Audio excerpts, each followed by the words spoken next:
सर्वांना नमस्कार। आता आपल्या हास्य परिवाराबद्दल काय बोलायचं राहूनच गेलं नाहीये।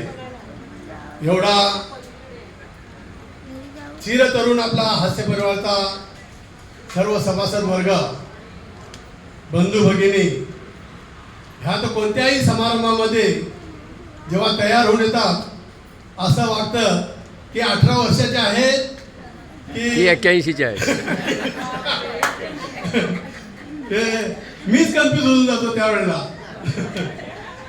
म्हणून असाच आपल्या हास्य परिवारामध्ये आपण आनंदोत्सव प्रत्येक वेळा साजरा करत राहू, प्रत्येकाचे वाढदिवस साजरे करत राहू आणि नेहमीच आनंदोत्सवात सर्वांनी सुख समृद्धीत आनंदात राहावे हीच माझी प्रभूचरणी प्रार्थना आहे।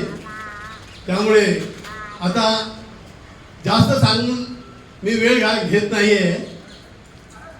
पाहिजे असेल तर एक थोडंसं मी गीत गातो। Yes sir.